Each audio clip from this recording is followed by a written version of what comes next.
Two guys have Minnesota sports flowing in their veins. Mackey and Judd on Score North and ScoreNorth.com. Reckless speculation. Happy Reckless Speculation Thursday to all who celebrate. Let's bring in our friend Darren Doogie Wolfson from the 5 Eyewitness News Sports Department here for our regularly scheduled Thursday scoop session here on Minnesota Sports with Mackey and Judd. Doogie, how are you today? I'm doing well. Good morning, gentlemen. Happy Reckless Speculation Thursday. I don't need to recklessly speculate that Scooby just got up for the day. Scooby was just lounging in bed, finally decided to get up. Good morning, buddy. Oh, wow. All right, now he's going downstairs. That's amazing. So I wish Maya would sleep that long. Yeah. He took the day off, huh?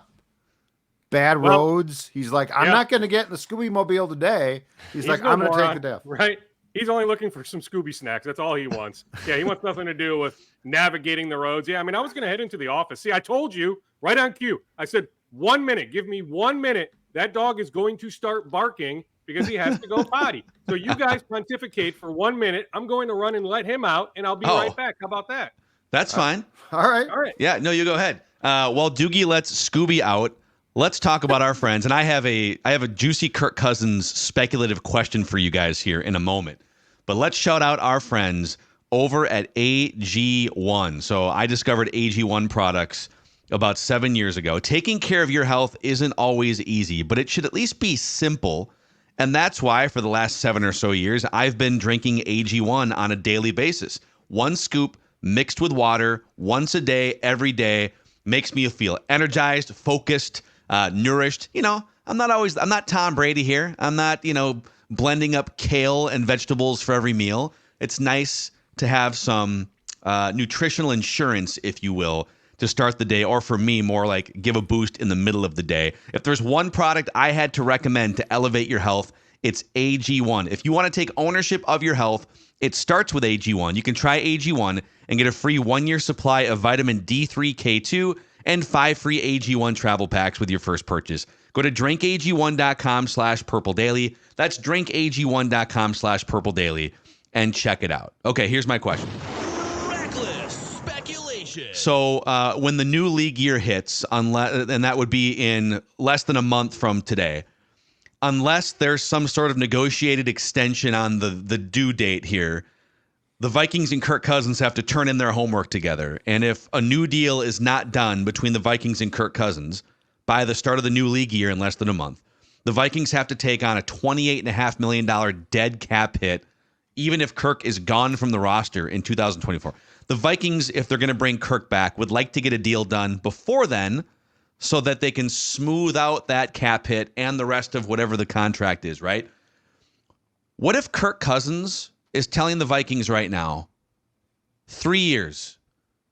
Here, I know you guys would like to get a deal done before I hit the market, but the market's going to be fruitful for old Kirky boy here, okay? You got the Falcons over here in my wife's family's backyard.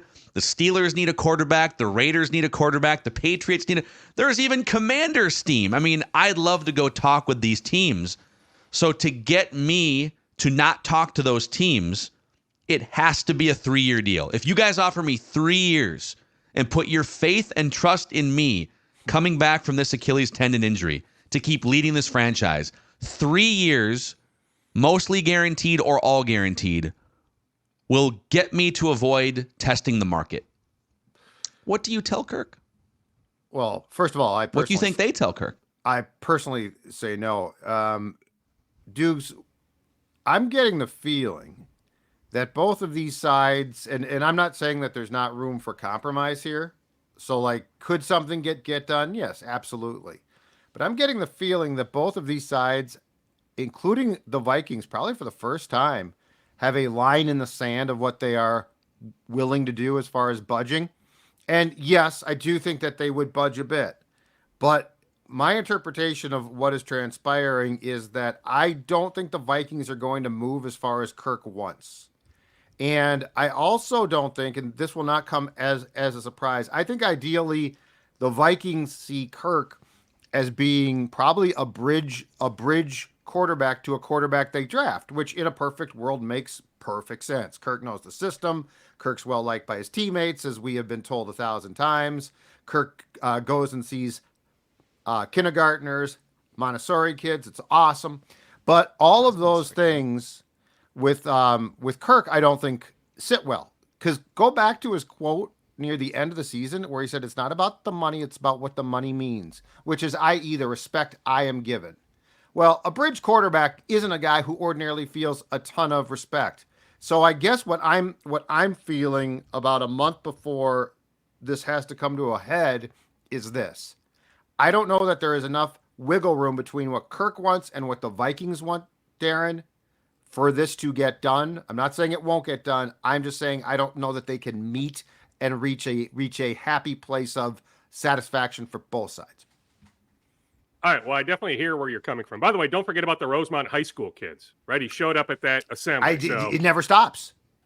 He's non-discriminatory, right? Come one, Love come it. all, right? He's a man of community. River Grove Heights, Rosemount, it doesn't matter. Montessori, kindergartners, preschoolers, whatever. It doesn't matter. Elementary, middle school, high schoolers, come one, come all, right? Kirk is a giving type of person, right? He's beloved by all, especially there in the South Metro.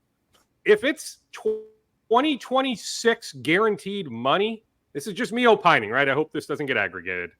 I have a really, really, really, really, really, really hard time seeing the Vikings guaranteeing even $1 in 2026. To me, the question is 2025. The Vikings are willing to guarantee 2024. What does the structure of the 2025 contract look like?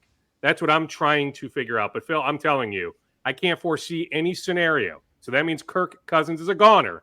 If he does want truly 3 years fully guaranteed, or in your words, most of 2026 guaranteed, whatever that looks like, I have a hard time believing the Vikings would do that. How do you think? I'm curious. You guys have a finger on the pulse of fans. There's a lot, especially since the Netflix docuseries came out last year. I mean, Kirk has won over a lot of fans in the last couple of years with the fourth quarter comebacks, the Kirk-O chains, the Netflix quarterback series, the parenting moments. I mean, his PR stock among Vikings fans and nationally has only gone up in the last couple of years. And then the theoretical too. There's if Kirk would have stayed healthy, look what this team could have done. They beat San Francisco. If this team is perceived to have lowballed Kirk Cousins, and the Cousins camp is going to frame it as, I guess they just don't want me back, so I'm going to go and play the market, right? Like, that's how it's going to be framed. How do you think, in the absence of an immediate solution at quarterback, how do you think a breakup is going to land with the fan base? Not that that's should be a driving factor for making a decision for your organization, but I don't think they faced a lot of blowback from fans. I mean, not making the playoffs is one thing, but it could be a wildly unpopular decision if the Vikings are perceived to have not wanted Kirk Cousins to come back and keep quarterbacking this team, right? It's a good inquiry, Phil. Mixed bag. I don't think fans are going to sacrifice their season tickets. US Bank Stadium is still going to be plenty full. The teams are still going to be through the roof. Clear-cut number one team in this market, not even close. That isn't going to change. But if Kirk leaves, there's going to be a vocal portion of the fan base, especially on social media, or maybe a certain host or two here in town, that is going to rip the Vikings to shreds. But it's also tough when we don't know what exactly the end game is, right? If almost simultaneously somehow the Vikings work out a trade to move up to pick 3 with the Patriots, that would soften, I think, some of those people's stances. To me, I need to know what eventually comes next. What is the end game? But I think it would be mixed. I mean, there's certainly enough Kirk Bobos in town that if the Vikings can't find a happy medium, that Kirk moves on, that those people are going to be pissed off.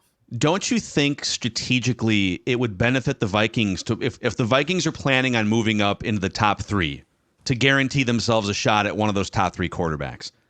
Don't you think it would strategically make sense for them to do it before the league year starts? Because if Kirk signs somewhere else on March 17th or March 20th or whatever, and now your only quarterback's under contract, now you could swoop in quick and grab a Tannehill and Tannehill's not going to save your franchise, but at least you have like a professional quarterback. But if you're trying to negotiate that trade and you've got Jaron Hall and Nick Mullins on your roster, you're going to get fleeced in that trade because they know you're desperate, right?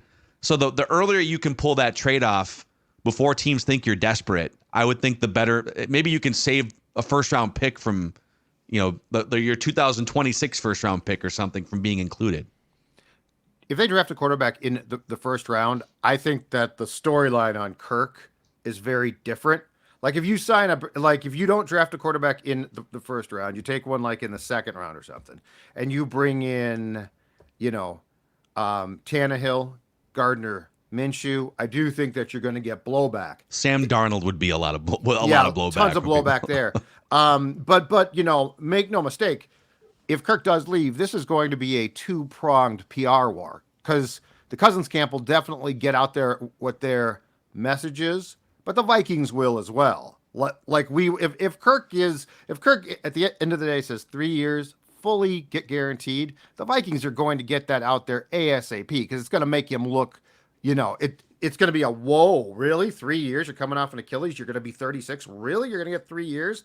So I think this is very much to be determined. But yes, if the Vikings lose Kirk and are not proactive in how they replace him, which I don't think that they will be, but I think that gets blowback.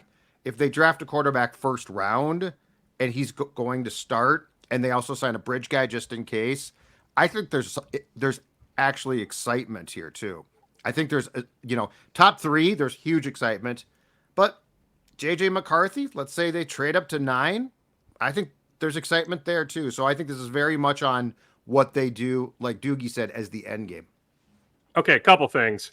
So let me piggyback on what I said about if soon after, Kirk departs, you work out a trade. Realistically speaking, you're not working out a trade if you are able to move up until sometime mid to late April. I have a hard time believing you're completing that trade on March 25th, for example, right? So there would be a few weeks gap between, Kirk leaves.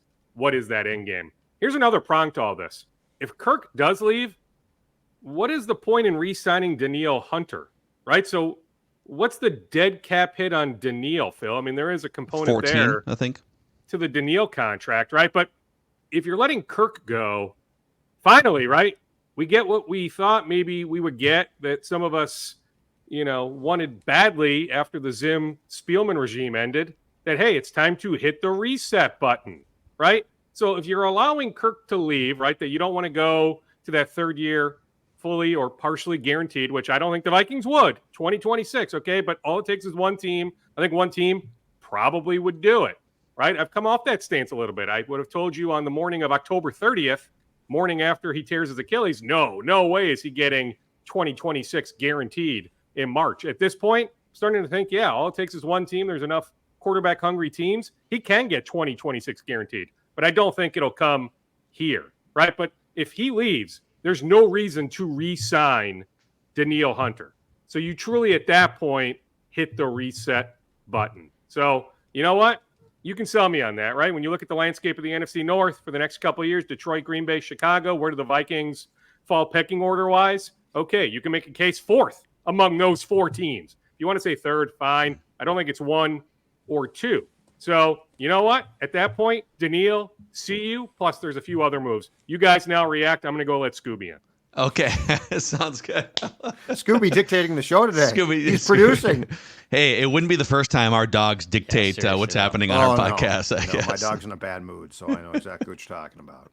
Well, would you, to his point, and I have a question when Dewey comes back about a 3-year window, but so do I. If you came to the conclusion that Kirk is gone, you're just not going to meet in the middle, would that impact what you do? I mean, it might impact what Danielle Hunter wants to do. If Danielle Hunter can get paid and go to a team that's ready to contend, I mean, the Jaguars keep floating out there. And there was another report from, was it Dan Graziano or Jeremy Fowler that threw the Jaguars and the Bears out?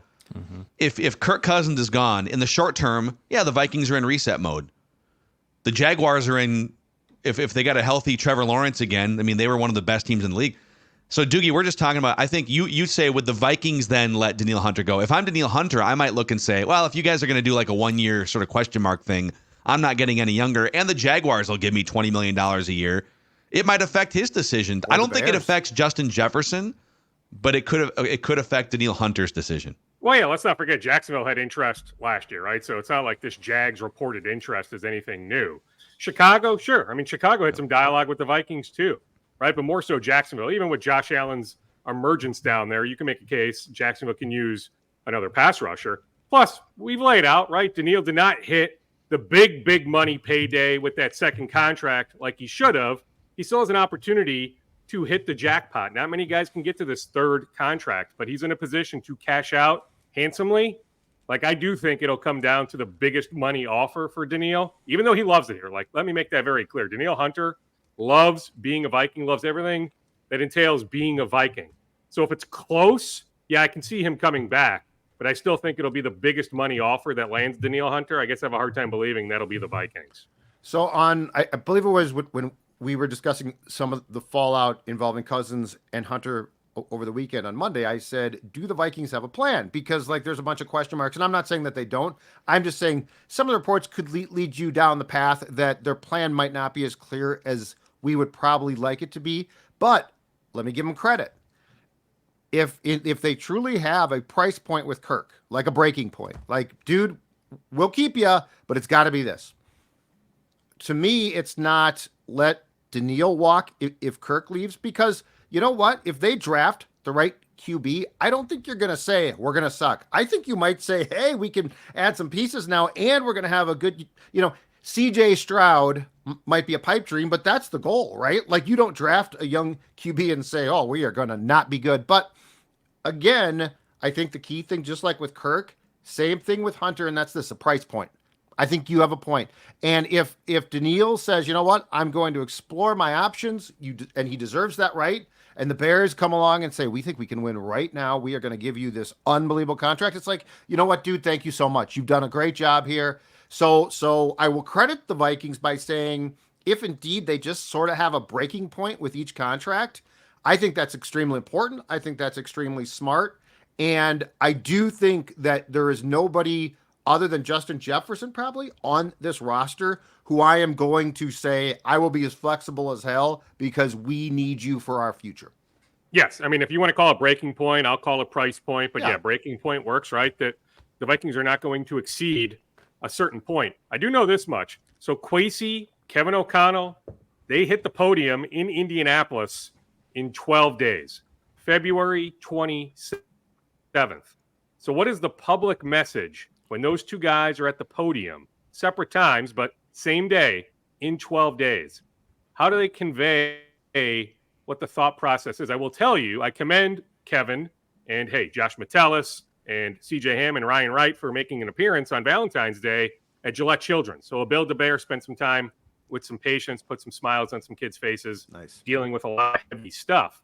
But Kevin O'Connell was not made available. So Josh Metellus, Ryan Wright, CJ Ham, all made available. Yes, certainly a number of questions about just putting smiles on kids' faces, right? How special the day was. But the corner turned with those guys just on, hey, you beat the Niners in the regular season, you lost to the Chiefs, but competitive game. You feel like you're not that far away, and other football-related questions. The Vikings made it very clear Kevin O'Connell will not take any questions at the hospital. So that to me points to they are still formulating internally. All right. Yes, we have 12 days now at this point, but we need to figure out the messaging on this. Let's not have Kevin do any interviews, because he's inevitably going to be asked about Kirk, about maybe Danielle, but certainly Kirk, the quarterback situation. Let's wait a little bit. Let's formulate a plan heading into the combine when we take the podium. That is where you slip a child $50. We all know that the kids get answers. They do. Yeah. Coach O'Connell, Ask him about Kirk. Ask him about Kirk. Kirk Cousins is my favorite player. Are you really not going to bring him back because you won't guarantee 3 years? I'm telling you, last time we were at Gillette Children's, I know. it was for a Wild event pre-Christmas. Jonas Brodeen has the cast on, right? We were trying to figure out what was going on, how long he'd be out. Kid asked him very directly, when will you be back? He goes, like 4 to 5 to 6 weeks, right? That was the first time we had a definitive timeline, right? Great, so you're right. There was holiday shopping spree with Justin Jefferson, right? heading into, I think it was the Raiders game, or maybe it was the Bengals game, coming off what took place in Las Vegas. So it was heading into the Bengals game, right? Yeah. Kid asked flat out, Justin, are you playing on Saturday in Cincinnati? He said very directly, I am. That was the first time we learned that Justin Jefferson will be playing. Yeah. Hey, so no doubt, Judd, you're spot on about kids getting all the information. Hey, back to Danielle for a second. You were all over the Jaguar stuff, even kind of going back to last summer. The Vikings, despite Kirk Cousins tearing his Achilles, elected to push forward with backup quarterbacks and not trade Danielle Hunter at the deadline. So Danielle, now if he walks, correct me if I'm wrong, they could get like a third round comp pick for 2025, right? So they could get something. But dude, Montez Sweat got traded for a high second round pick. I think Danielle Hunter is better than Montez Sweat, and if you can work out a contract, more valuable. What was the cost of pushing forward and not trading Danielle Hunter? Because now we're entering draft season, and we're sitting here trying to figure out what are the Vikings going to do at 11-42? Could they have had a second first-round pick, another second-round pick here, and still, by the way, have had a shot at signing Danielle Hunter in free agency if they wanted to? I never heard a first was on the table. I'm not sure on a second. I mean, I get it. It's reckless speculation Thursday, but I'm darn near positive a one was never put on the table. I'm not sure on a second, but Brian Flores was pushing hard to keep Danielle Hunter.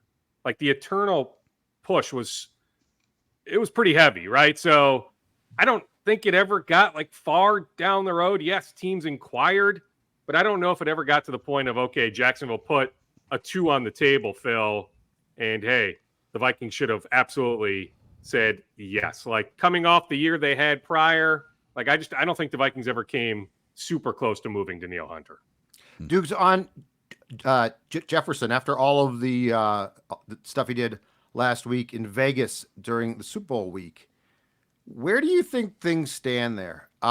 Because he gave a lot of responses. I thought it seemed to be fairly truthful stuff. He didn't seem to be, weaving and dodging. And, Pelissero, I think, came away with the report, and it looked like more a behind-the-scenes report, that it's still very important to JJ who the quarterback is going to be. But at one point in time, when he was talking to like Sirius or something, he flat out said, I'd like Kirk back, but I will make it work, or something like that. So where do you think this whole thing stands? And to go back to what you've said before, we all know that before that Tampa Bay Week 1 game, that something was close. A lot of people thought something would get done. Do we think they're just going to pick up from there? Do we think that there were truly some breaking points that made that dissolve and not get done? I'm not sounding the alarm here, but I'm just curious about what we think about his contract now that we're in a stage where it should be done here within the next couple of months. Yeah, I mean, at some point, right? I mean, I would imagine before training camp, like there's no reason for him to take the field in late July without a contract extension. By the way, on Danielle Hunter, the exact money, Minnesota will have $14,906,666 in dead money because of Hunter's 2 dummy contract years, just shy of $15 million. So that is the dead money on the Danielle contract. So like you think about the dead money on Kirk, I mean, we need to note the dead money on Danielle as well. You're right on JJ. I mean, we've talked about that back before that Tampa opener, whenever that was, September 9th or 10th, whatever that Saturday was, there were Vikings folks, multiple Vikings folks that thought a deal was done. Like I was led to believe they were prepared to make him the highest paid wide receiver. So look at the Tyreek Hill contract. They were willing to go north of that. I don't know why in the end pen wasn't put to paper. But there were Vikings folks who thought it was so far down the road, it was going to get done before kickoff of that season opener against Tampa. I look at it, money matters most. Yes. Does Justin want Kirk back? I have no doubt about that, Judd. But the money matters more than anything, right? I'm sure he wants some sort of vision, some sort of plan. But if the Vikings are prepared to make him darn near the highest paid non-quarterback or exceed the Nick Bosa contract, so make him the highest paid non-quarterback, I promise you, he he is going to sign the contract, whether Kirk is here or not. So, yes, I think both things can be true. Yes, he wants Kirk back, but it's not a breaking point where he's not going to sign an extension here. Yeah. Hey, we'll get to some rapid fire scoops to wrap the episode here after we say hi to our friends at Zero Res, who are here to deep clean your carpets, deep clean your homes. If all you're doing is vacuuming and some light dusting, maybe you should call Zero Res or go to the website zeroresminnesota.com and get 3 rooms zero resified, starting at just $119 and a free hallway. And this month, take $75 off when you get your air ducts Zero Res clean. That's 952-ZERO-RES. Ask for the Score North special to get those things I just told you about. 952-ZERO-RES or zeroresminnesota.com. Spell it forward or backwards, it spells the same. Zero Res.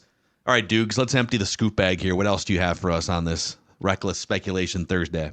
All right, well, Gophers men's basketball at number 2, Purdue tonight. So there is optimism. Dawson Garcia can play, but he needs to test out that groin later today. So a true game time decision, but I can tell you, at least a little bit of optimism. If I had to go one way or another, instead of 50-50, I'd go more toward, 51 or 52 or 55 or 60 in terms of him playing versus not playing. On the Twins, I sense there's still some interest in Michael A. Taylor. Brought him up going back the last couple weeks. Like, there's an agent that stopped by Twins camp yesterday that represents a free agent outfielder, a free agent starter. Like, he can't get the Twins to budge on his clients, but there is a sense that there still is some interest in Taylor. I mean, he's not going to touch that Harrison Bader, Kevin Kiermaier money. So what is Michael A. Taylor willing to settle for? Would he do a 1-year, $6 million deal, something like that? Or is he still hopeful that he can touch 7.5, 8, even north of $8 million? I don't think the Twins do 8 or 8.5, something like that. But if he comes down, if he's willing to play ball at 6-ish, somewhere in that ballpark, I can see Michael A. Taylor back on the Twins roster. Very surprised as we sit here on February 15th that Michael A. Taylor is still a free agent. I continue to be asked about Marcus Morris. What is going on with Marcus Morris? I thought he was going to be a Timberwolf by now. Well, he's still technically a San Antonio Spur, right? I mean, this time last week, I had tweeted some people saying, yes, the Wolves have interest in Marcus, but it's a process here. The Wolves do need to add a 14th contract, a standard NBA contract, within, from the trade deadline, it's 2-ish weeks. Now, a player to be playoff eligible needs to be on the Wolves roster by March 1st. So that truly probably is the magic date. If Marcus is going to be a Wolf, you want him on the roster by March 1st. The Wolves could do something else short term, but they do need to add a 14th contract at some point here in the next 7 to 10 days. I don't know if there's a little bit of an all-star break where they have some roadway after the break or if the all-star break days count. But at some point here, it's a 2-ish week window from the trade deadline. You need to add a 14th contract. But there is interest in Marcus. I can see it happening, but until the Spurs officially let him go, whatever that looks like, a buyout, a waiving, whatever that looks like the Wolves can't do anything. So they'll reconvene over the All-Star break. I don't know if it's necessarily Marcus or bust, but when Pat Beverly, who was teammates with Marcus in Houston, when he volunteered the information on his Pat Bev Pod Twitter page on Monday that, hey, Marcus, or maybe it was late Sunday night, doesn't matter, that Marcus is leaning towards signing with the Wolves, yes, that is meaningful. Bev and Marcus have a relationship.